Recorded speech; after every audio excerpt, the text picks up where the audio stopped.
one of the verses just hit me and really convicted me. And it's one of the verses says, she does him good and not harm all the days of her life. And I just realized that my attitude towards his time management, and sometimes even the church, was doing him harm. That was a turning point for me. And it also helped me let go of some resentment that I had.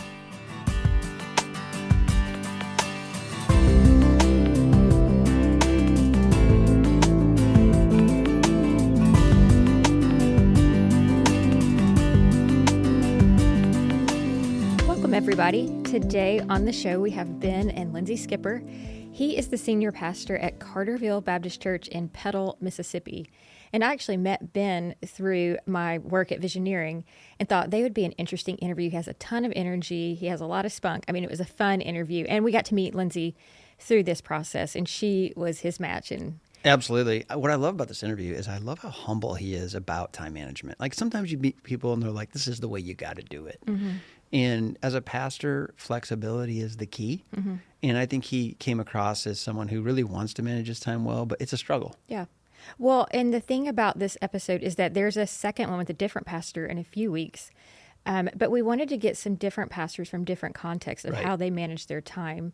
And so he talks about in the interview, his church is around 500. Right. I don't remember him saying if he had an admin or not, but he pretty much has to manage his own time and has a lot of necessary things that he has to do at hospitals and all that sort of stuff. And is not by nature good with time, and his wife is. Yeah. Which creates some conflict in the home, which is very typical for pastors. So I just thought this was really helpful. I think it'd be cool for us to share a little bit of our journey with time management, because I'm a lot like him, you're a lot like her, and some things we learned along the way that were helpful. Yeah. So, for example, one of the things was when I was a pastor, every Saturday morning, almost without exception, we would get up and we would do the calendar game. Well, but hang on. That was when you were a pastor at Storyline. Okay. And you didn't have the second church. You didn't have an admin or any sort of assistance, and so I kind of served in that role for you. You had a great one at Inglewood, and that's when our kids were really little, and so she was a super helpful to us in that season. And that's one of the things I was going to say is that I think the thing that we have done really well over all the years, even though I'm super structured and like my time managed well, we've been really flexible, because different seasons call for different needs. And I mean, even different seasons within a year. I mean, you have different sports seasons that's going to be different on your schedule than, off seasons. And so, but yes, when you were at Storyline, we woke up every Saturday morning and really worked through, like, here's what you have to get done, put the big rocks on the calendar, and then filled it in with other stuff. This was all based on marriage advice. We heard about 3 forms of communication in marriage. Proactive communication is the best form, where you're talking about something before it happens. Reactive is not great because something's already happened and you're responding. And then there's radioactive, which is certain topics that as soon as they come up, they almost always end up in pretty sharp conflict. We found that the more proactive we could be about calendaring, the less conflict we had. Well, in both of the couples we interviewed, they talked about this, because if pastors don't get the sermons done, which is a big rock, then the weekend is they're distracted over the weekend, and then the family pays a price for it. Yep. So that was the thing, and we realized that early on, because you were a pastor when our kids were babies, and we had to figure this out. And so we, talk about that. Your structure was so different than both of the pastors we interviewed, because your creativity comes in the morning. And so we blocked out every morning for you until lunchtime. And then you met with people every afternoon, except, of course, like when you had a staff meeting on Wednesday mornings, that thing. But you talked about that one time, like you had to say a statement for it. W.A. Criswell always just said, I give my mornings to God, my afternoons to people. That was the way he broke up his time. That's really hard to do. Like when we were in our church planting mode, if somebody wanted to see me, who was a key leader of the church at that season, I would interrupt that time, of course, because I had to prioritize and do triage. But for the most part, my greatest mistake in planning my time was I almost always thought that someone who needed to see me as soon as possible. Yeah. Steve Cuss talks about this. Oh, I said that funny. It's really true. Steve Cuss, because he talked about how people will call you and say, we have got to meet with you today. Our marriage is in an emergency situation. Right. And he says to them, it didn't get there overnight. So you're gonna have to wait a couple of days till I can Right. fit it in my schedule. He doesn't say it rudely like that, but But as a pastor, it feels selfish to say, no, I need to put extra polish on the sermon when someone's marriage is crumbling. But in almost no instances, in fact, none that I can think of, was the meeting with me the thing that changed the deal. It was all going south till they met with me. yeah. So I would encourage pastors to be a little more guarded about their priority of preaching and preparing. I would say too, when in talking about flexibility, the thing is too, when you were at Inglewood and a younger preacher, it took you, almost 15-ish hours a week to do your sermon the way you wanted to prepare it. And then when you got to Storyline, you realized that you didn't need that many hours. You needed 8 to 10, which was easier than you had more time. So, I do think as people grow and mature and understand their rhythm of preaching, you can do it faster. Well, and some of that was the advancements of technology. When Logos Bible software came along and I could have all my commentaries on my computer, that saved me trips to the library. It saved me shopping for books. Mm-hmm. I just got faster at it. Just like somebody who, writes songs. The longer they write songs, they write them faster. And I think it's good as you get older to not have to devote as much time to sermon prep. I talked to Steve Gaines about this not long ago, and he said he used to spend an enormous amount of time preparing his sermon, and now he spends more time preparing his heart, which I thought was an interesting way to think about it. Do you have any facts to back up that a songwriter is faster the older they get? No, I just said that because it sounded true. I'm like, well, I got stuck on that. Yeah. I'm sure that quote from Steve was good, Well, but I'm like, that's not true. I've written a few good songs, Lindley. You wrote me one Yeah. to propose to me. I did write you a song. Yep. Took me a long time. All right. Last thing I would say about time management is lots of people like to give pastors advice about how to use their time, and they're normally people who have never been pastors. So until you've been in the seat and you know the pressure of shepherding people, I always try to be a little bit careful to not compare my life to someone who is in an executive world. Like my world at Lifeway is a lot more scheduled, easy to schedule than when I was a pastor. Mm-hmm. So I think a lot of it, pastors just need to give yourselves grace. Life is made up of interruptions, and there is very few weeks that go the way we plan. Well, okay, we've talked enough. Let's jump right into this episode with the Skippers. Well, welcome to the Glass House. We have new friends today. Lindley, this is a connection of yours. Yeah, so I met Ben Skipper through work at Visioneering, and we just talked a little bit when we had a first work call. And I remember I came home and told Ben, I said, he's very passionate about his church. I just loved that loves his church, clearly, loves his staff. And so when we were talking about doing an episode with how do different pastors slice up their time and do their week, I said, I would love to interview Ben and his wife, Lindsay, and just hear from them. They're in a town called Petal, Mississippi. Tell us about Petal and tell us about you guys a little bit. Okay, so I've been in Petal for 23 years. Lindsay's been in Petal for her entire life. So one of the things that's super unique for our setting is this is her home church. Wow. Yeah. So I think that's fun in our story. Yes. Petal is a suburb to Hattiesburg, Mississippi. So it's, I don't know, there's 12,000 people in the zip code, 22,000 people. For our standards in Mississippi, it's a good school district, a good town. For the rest of the world, it probably seems really small, but we love it. Great place to be. That's great. Well, thank you guys for sharing on this very practical topic. I was in seminary once, and the professor was a pastor.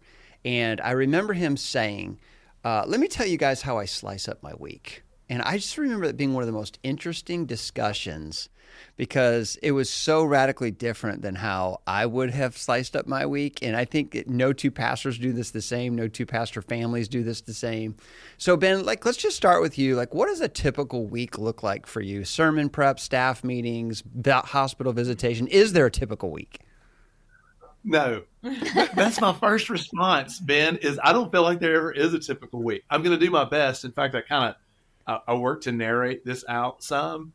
And what was more helpful to me than the typical week that I'm going to give you is just, first of all, a big reminder that, man, in our setting, weeks, I don't really have typical weeks. It's like our church, we have about 500 people on a Sunday. So we're big enough that we've got a lot of administrative stuff, but still small enough that I think everybody has my cell phone number. Yeah. And and so an awful lot of days where I think I've got these big blocks of time, somebody comes in the middle of a crisis, and I'll wind up spending, there was a Wednesday not that long ago where about 4 hours of the day were totally unbudgeted, but they were such priority ministry things for me. Somebody whose husband was just somebody from our recovery ministry. Husband just got taken to jail. Man, I'm going to hear her out. Mm-hmm. We're going to meet with her and pray with her. Spent the afternoon going to jail and try to connect with her husband. Those things weren't on my radar at all. Yeah. But in our setting, like I'm accessible for those kinds of things. Yeah. And so while I think a lot of my weeks can feel predictable when they start, right, they get super. All right. So here's some guiding rules for me, okay, and then I'll give you the. So first of all, I've learned who I am, and I know that I'm not going to work super well in the most rigid, structured schedule in the world. Like what would work for her super well is not going to work for me. Yeah. She's extremely disciplined. Right. I'm very energetic. So she's reading books about, she's reading Atomic Habits and all kinds of books about just how to build the best life. She hands them to me. You should read this. She's saying, you're messed up. Read this book. Yeah. I'll read the book and I'll smile. I'm like, Lynn, this won't work for me. Like we are just so different. Right. So I've learned who I am and how to manage me as an energetic but ADHD guy.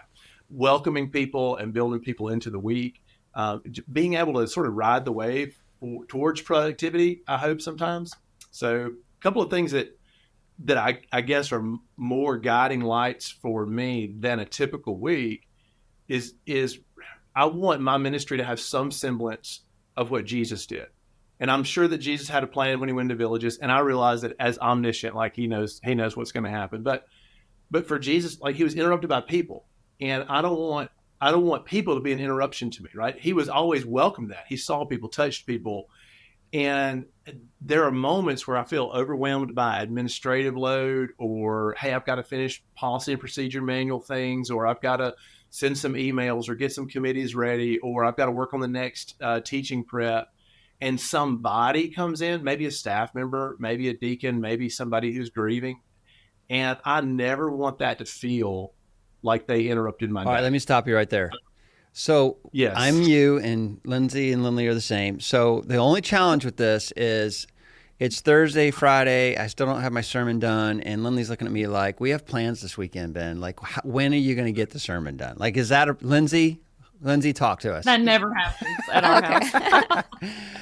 How do you manage Ben's scatterbrained ways, but it works for him? I think as he's gotten older, he's done a better job.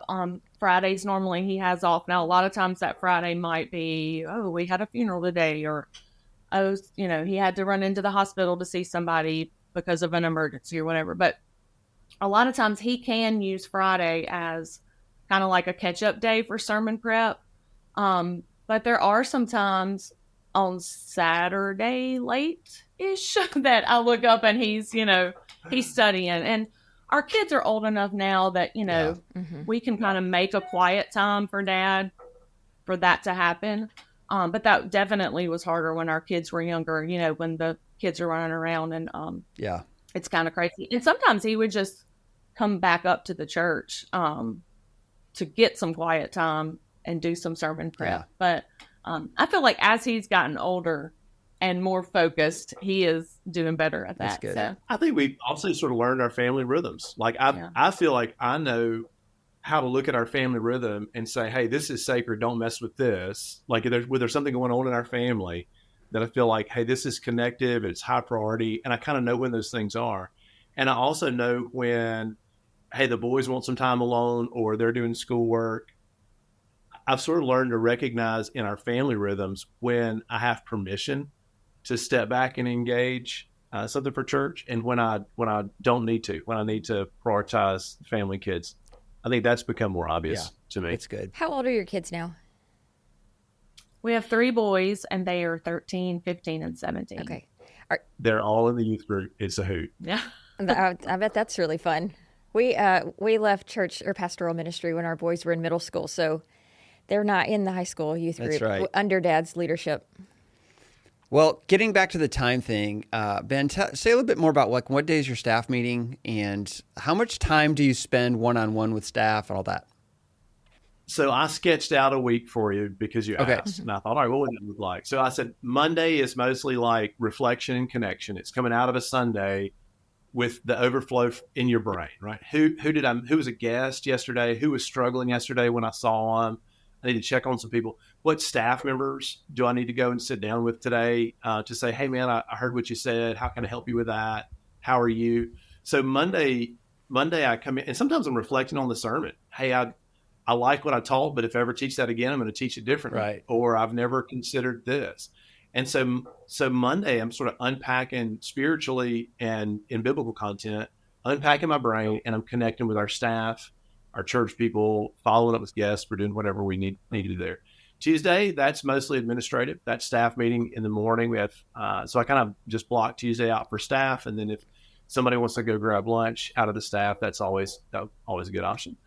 Tuesday afternoons are hospital visits for me, and then all the margins, or if the hospitals are empty or we don't have a lot of folks that need my attention, that gives me extra time to build in administrative work for anything, whatever projects we're working on. And right now there seems like there's a ton of those. There's always plenty of that stuff to plug in. You just open your journal and see what's next on the list and stick it in those spots.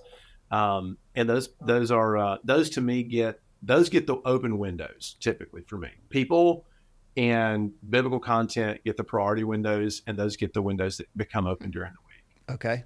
So then Wednesdays are mostly like prep for me, and we have Wednesday night church together. So Wednesday night's a good flex day that I can do a lot of those kinds of things or teach for the preps that are coming up. Thursday morning, kind of fun for me. I have a senior adult Bible study. It's a great way for me to stay connected to the matriarchs and patriarchs of our congregation. And also a lot of next year's sermons come out of this really neat Bible study environment we have on Thursday mornings.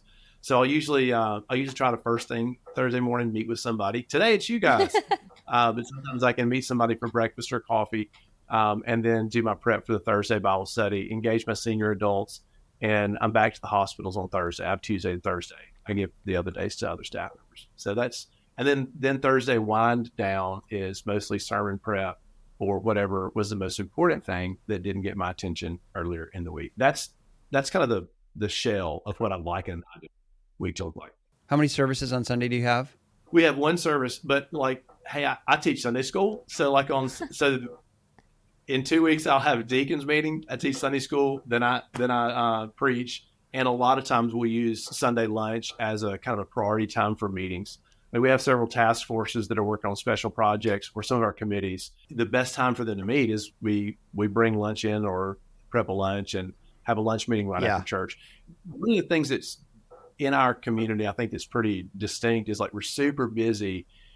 Our community is built around the school system. And so we have a lot of families with kids that are in so many extracurriculars. Sunday afternoon kind of becomes a good time for that. Lindsay, I want to turn it to you just a little bit. For the listener and the pastor's wife listening, do you work on staff for the church? I do not. I have in the past. I've kind of worn many roles here.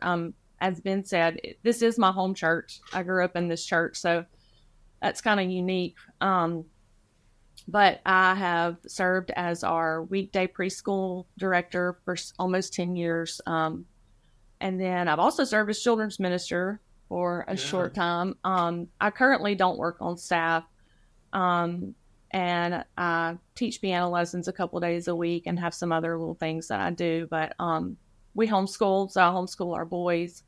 But I do feel like I'm up here a lot. I feel like, I will say, though, I don't feel a lot of pressure from our church family as far as expectations. Nice. Me go. I don't know, maybe if that's because I grew up here and I've always just kind of been involved, so, but I do get to plug into some ministries that mean a lot to me. I volunteer in our youth department and lead a small group there. I also serve on our mission team because that means a lot to me. And we do teach a Bible study group on Sunday mornings. And so we get to minister to that group of adults. So, but I don't feel a lot of pressure, that a lot of pastors' wives feel to do certain things. No, I wonder if this is more common than we think. So you're at the church that you grew up in. So surely so many of the senior adults, are like, "Oh, I raised you in the preschool or something." Do they still respect you as their, pastor's wife just because they've known you? They may have known anything that you went through, teenage years, anything like that. I mean, what's that like? I have my answer. I can't wait to hear Okay, yours. Okay. I feel like they do. My family grew up in this church, and our church is a really unique situation. The pastor that was here before Ben was here for 45 years. So he was the only pastor I ever knew. And then Ben started here as youth minister, and then he was associate pastor, and then became the lead pastor. So I feel like I've just been here, and it's kind of been like this one transition after another. And so I feel like they respect me, and we love them, and they love me. So what's your answer? First of all, I think your role, like as pastor's wife in the church you grew up in, is probably more interesting than how I manage a week. But that's another podcast for another day. I think the church really does I see less like pressure and expectation. I mean, we still live in the fishbowl that everybody else does, but really I don't think that our church folks are putting a lot of extra pressure on Lindsay or have a lot of expectations. Now, some of that's because she's fantastic and she probably exceeds expectations automatically.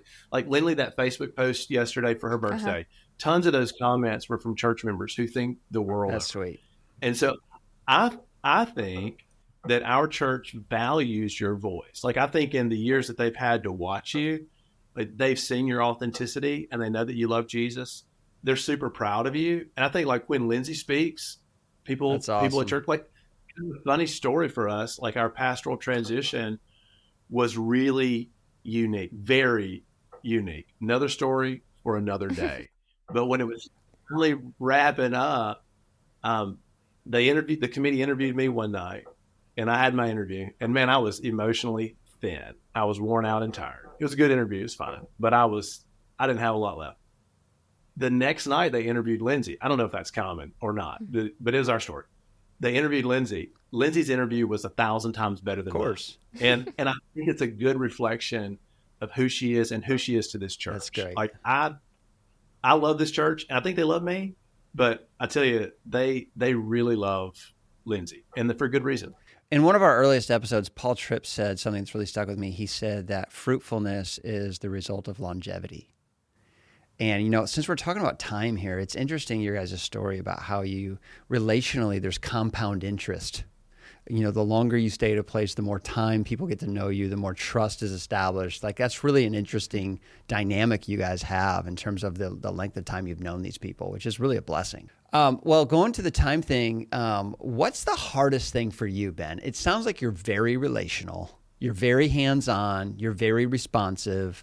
My guess would be like getting focus time. Like what is that? What's the hardest thing for you? Yes, I constantly feel like I'm not as efficient as I'd like to be.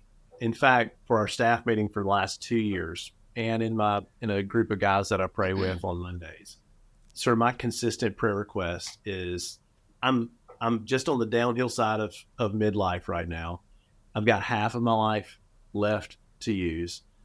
I want to be good at what I'm good at, but I want to get better at what I'm not great at. And I've been praying for administrative long-term focus and follow through that even through the gifting of the Spirit, as well as through discipline, that God would allow me to serve better in some of the things I'm weak in. And that's it. I constantly feel like, hey, did I manage this week well? Did I let distractions that weren't necessary? And I don't mean people, because I've already told you those aren't interruptions to me. But did I let rabbit trails and personal distractions take from my pastoral ministry today? Like one of the cues you guys sent us for prep was, what would you tell a seminary student if they were just hitting the church field? When I reflected on that, one of the things that I would tell them is that they've got to take it seriously, because nobody tells you how important managing your time is going to be, but you're going to have to do it, and you're going to have to do it for yourself. Like in ministry, in most people's setting, there's not somebody else coming in to tell them how to manage their day. They're going to have to choose that for themselves. And if you struggle a little bit in that area, and I think I certainly do. You're going to have this like kind of slow drip in the back of your mind of, did I get enough done? Did I do enough? Man, I can't tell you how many days I've gone home and felt just frustrated at myself because I know that I missed some opportunities to wrap up projects that I needed to wrap up, and then evaluating, okay, did I make the right choices? Did I not? So I think you have to give yourself some grace, but I also think you really have to work hard. Okay, I have a marriage question about this because you two are similar to us two as far as details, and it sounds like time management. And so we have finally, as we get older, have come to a more peaceful place in this. But when you're younger, it was really hard on me because I would say, Ben, you've got to like do your sermon prep so that you create margin for people and all those things. But like you, Ben Skipper, he's like, I can't follow a weekly schedule. I'll just kind of die inside by having to do this. I mean, did you guys fight over this? Like for the young couple listening and the young woman who's like, he's not getting this done. What do I do? What do I say? How did you guys handle that? So I think probably a turning point for me in this struggle, and for me, it wasn't so much because I think at this time you weren't actually the pastor, but he was the associate pastor. But there were just a lot of little things that kept pulling him away from home, sometimes late at night or whatever. I was studying Proverbs 31 with a group of ladies, and one of the verses just hit me and really convicted me. And it's one of the verses says, she does him good and not harm all the days of her life. And I just realized that my attitude towards his time management and sometimes even the church was doing him harm. And it was something I had to come to grips with. And obviously there's room for boundaries, right? I mean, like if he's gone every night and never sees the kids and we don't, have time to work on our marriage, there's need for boundaries, But that verse really convicted me of not doing him harm with my attitude and with the words I used to say, hey, you need to do this instead of whatever, That was a turning point for me. And it also helped me let go of some resentment that I had towards the church at that time for feeling like, well, I'm home all day with these kids and he's never here, and that was obviously something we had chosen for our family, was for me to be home with our kids. So just to be able to let go of some of that, God really used that as a turning point in my life. And also to say, like, hey, he's a big boy. Like, he's got to make these time management decisions for himself, because me standing over, like, I think Ben just said, or maybe you said, that he would die inside, if he had to follow this schedule, which to me, a schedule was like, yes, let's go, So just stepping back and saying, okay, well, you've got to make this decision for yourself too. So yeah, that's good. And on the other side of that, like, to not abuse that. Like I that was the best week of my life when I physically felt she's going to do me good, not harm me every day of my life. Like I said, hey, what's going on? And she told me, because it was great. Like, great. Well, I intentionally don't abuse that either. Mm-hmm. Like I try to be very engaged at home. And I mean, I don't think there's any room for somebody to use your calling to ministry as a cover for your workaholism. On the one hand, this is a calling. It's not a 40-hour-a-week job. And I would tell every seminary student going into ministry to remember that. Like, embrace it, enjoy it, love that it's a calling, hold it sacred. And it's going to take more than 40 hours a week, most every week. But don't use it as a cheap cover for workaholism or for a broken self-identity that's trying to find meaning in work and authority. Like, so I think on the backside of God dealing with Lindsay and kind of showing her that, that's what he's showing me too, is that I want to be super committed to this church, and I love this church, but I want to be serving Jesus and not serving me. And some of my decisions for where I put my time or how I invested my pastoral calendar were probably really just me being a workaholic so that I'd feel better about myself. I so resonate with you guys' story. We've worked through this. I mean, on my fleshy days, I would say things like, I'm a grown man. I can figure this out. Like, I would be tense with you and say like, hey, let me do this the way I want to do it. On my spirit-filled days, I would say, hey, let me know what What's causing you anxiety? Because a lot of times there was like a legit thing that Lindley was concerned about. Like, look, we've got this big event this weekend with our family, and I just don't want you to be emotionally vacant because you didn't get the sermon down because you said yes to 3 people who wanted to walk into your office. Mm-hmm. So you're right. I think it's a constant discussion back and forth that requires lots of good communication. For sure. So if you guys were listening to, if some young people out there were listening, just getting started in ministry, pastor's wife, pastor, it's their first church. It's a smaller church, so same kind of expectations in terms of everybody wants pastor's cell phone. What would be some general principles that you just try to give them in terms of like, here's how to not just survive, but thrive? So for me, I would say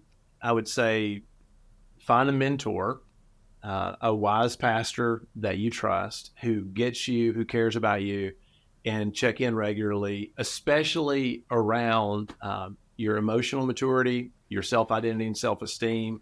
You know, if you're taking on this superhero God complex and you think you are the savior of the church, you're going to manage your calendar that way. You're going to take that baggage home and you're going to be making it. That's good. That's different.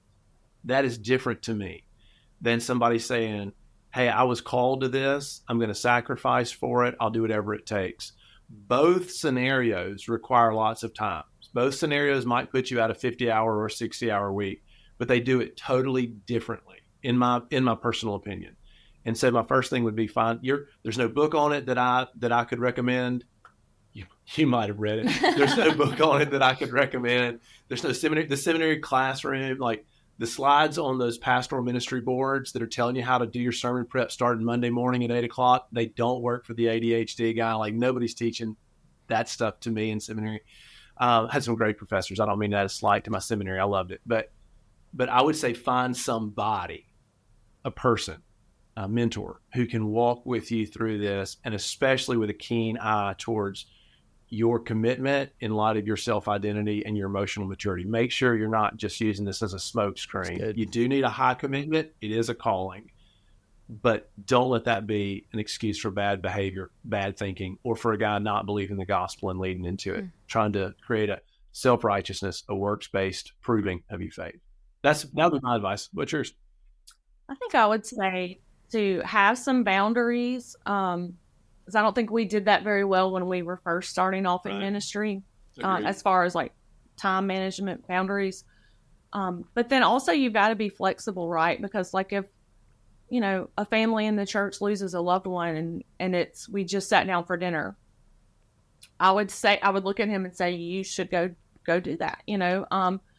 So I think just it's kind of the two working together. We kind of laughed on our mission trip last week because we were like, blessed are the flexible because they won't break, you know. We were joking because we had some things that came up. And so, you know, add that little beatitude in there. So I really like have some boundaries, but then also as a wife, you know, do him good and not harm, and realize that there are some times when he's going to have to say, hey, I've really got to go do this. So I think there's one more thing that I would offer, and that's this. Like C.S. Lewis said that the mother of all sin is pride. And I found that true in marriage, in ministry, in every other way, that what's broken most of the time deep down is our pride, creating all kind of messes. So when we were unhealthy in our pride, we can't have these conversations at home. Like in that newlywed phase, especially, we both came into it defensive and uncorrectable. And, sometimes our boundary setting was really territorialism more than it was for the good of our home and our marriage. So I would encourage all of us, like ministers are not exempt from pride. In fact, sometimes our platform gifting or our leadership calling sort of accelerates pride in some ways. It can be. So I would say guard your pride, because all of these things can be worked out at home. Like we can handle them in healthy ways. We can have the conversations. If we've died to ourselves and our pride is in a good place. But if we're so hypersensitive that we can't have the conversation, I'm too defensive, or I'm pulling the, hey, I'm the pastor card, or she feels abandoned, we can't even talk this out at home. And so, Dave Ramsey, sometimes when he's talking about money with people, he'll say, hey, you don't have a money problem, you have a marriage problem. You can't even talk. Well, I would say almost the same thing here to kind of borrow that mindset. For some of us, it's not a calendaring problem, it's a pride problem. We we can't work it out in our marriage because we're too defensive or touchy to be able to represent ourselves. So true. We got just a couple of minutes left here, so I want to give you guys just a couple of rapid fire questions. All right. Ben, do you often attend meetings not because you add value, but because you need to be seen at the meeting? Yes. And do you was I supposed to hesitate and act like I had to think that one out? Or that? Yes. Have you figured out a way to be seen, to say a couple words and step out, or do you normally sit through the entire meeting? For meetings, not often. But yes, recently I've had to do that. We're kind of in a season where I think I'm having to grow some. Your podcast listeners don't want all the details for what's happening at the church, but we just got enough administratively going on that I recognize, hey, it's impossible. Yeah. Like this won't work. You have to adjust. Mm-hmm. So yes, I'm learning that often to step into a meeting, to just bless the meeting. Thank you guys for being a part of this. This is an important thing we're doing. Offer a prayer. Yeah. That's important, but sometimes that's all you got to do.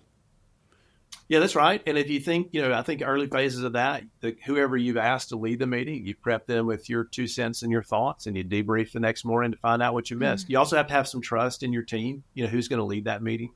But absolutely, I've learned to do that a little bit. And it almost, especially when I was more in my flesh, it almost hurt my feelings if I would present that like it was some big deal. And then that team that's having the meeting looks at you and says, okay. It almost kind of hurts you. You think, wait a minute. No, 100%. That's good. Yes. Second absolutely. question. What slot during the week are you guys both very tired and most susceptible to fighting? Is that Sunday afternoon and night? Is it Monday? Like what's the time that you have to be careful? Thursday evening. Huh. Interesting. Thursday Why evening. Thursday evening? So our church gives all of our full-time ministry staff a day off, knowing that you're going to work Sunday, and we work, after hours. My day off, if I can have it, is Friday. Sometimes a wedding or a funeral or a crisis takes that away. But by this particular Thursday, right? I spoke at our Celebrate Recovery Sunday night. Lindsay was coming home from mission trip, so Monday night I had the boys. Tuesday night I had a meeting. Wednesday night we had a church family picnic. Thursday night I have a meeting. And so when I get home tonight, I will have I'm coming in on fumes, and I know that. And she's tired. And so Thursday afternoon, you're lying to yourself if you don't recognize that you're emotionally thin and you need to recharge. And tomorrow morning, if I have a few minutes alone with Jesus on my back patio, that's going to be so good for me. That's interesting. It's Thursday night. For Lindley and I, it was always Sunday afternoon, like after church. Like we were just so exhausted from the morning. And you're teaching Sunday school on top of that, bro. Like it's just a lot. Sunday's heavy. Yeah, but it's also I also feel like I'm directly wired into my gifts on Sunday, like the teaching and the preaching and the people. Yeah. And so a lot of the administration and work and administrative work during the week, I think I'm having to work harder in some ways than Sunday. Sunday is emotionally draining, but it just kind of comes naturally in some ways to me. Lindsay, you have any comment on that? I agree with him on that. Yeah, I think he calls on Sundays. He calls his ADHD his superpower because it helps him do all the bounce things. all over the room. He gets to use his superpower on Sunday, and I think the hardest thing for him during the week is the meetings and the emails and the And I want to, and I feel like I really I know that I can do that well, and I'm going to do that well. It just takes a lot of extra attention for me to do that. Ben, how do you think you would function if God quadrupled the size of your church in 2 years? What would you do if you couldn't give your cell phone number out to the rest of the church? Hey, I'll be honest with you, Ben. I think we're already thinking through some of those. Yeah. Not in any formal ways. God has been super kind to us. He's led us through a lot of things here that we had no vision or foresight on. And I think he's already doing that now. I think the church growth we're experiencing, but also the projects that are important to us right now, we're already outgrowing me in some ways. And so I'm already learning, I guess, to respect our team and kind of grieve. I know this sounds really weird, but to grieve that I'm not going to know everybody in the church very soon. I understand. We're already there. Yep. And so you're kind of prepping a question that's like, hey, Ben, do you know you're going to have to change? Yes, absolutely, I do. And 2 years from now, I'll tell you what those changes look like.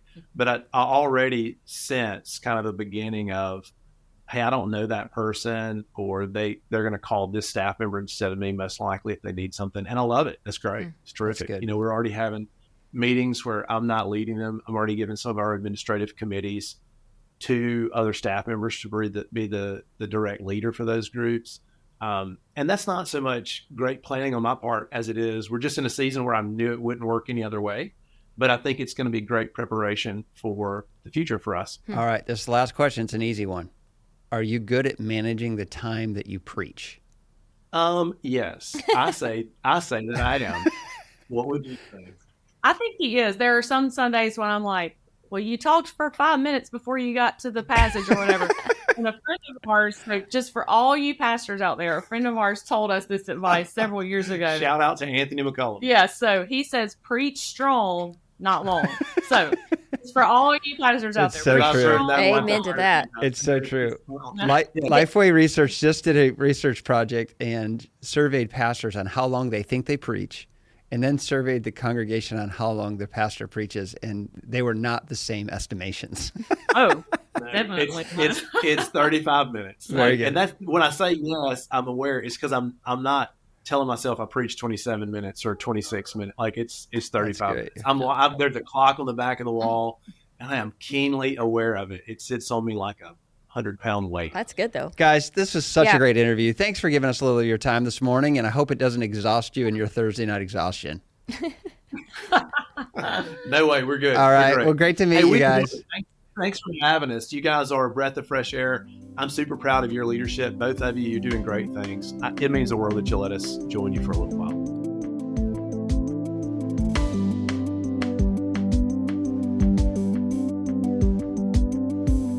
The Glass House is executive produced by Angie Elkins, edited and engineered by Donnie Gordon with help from Nathan Howard. Show notes and production help from Nikki Ogden. Photography by Emily Bergeron and Bailey Watley. Recorded at the Lifeway Podcast Studio in Brentwood, Tennessee.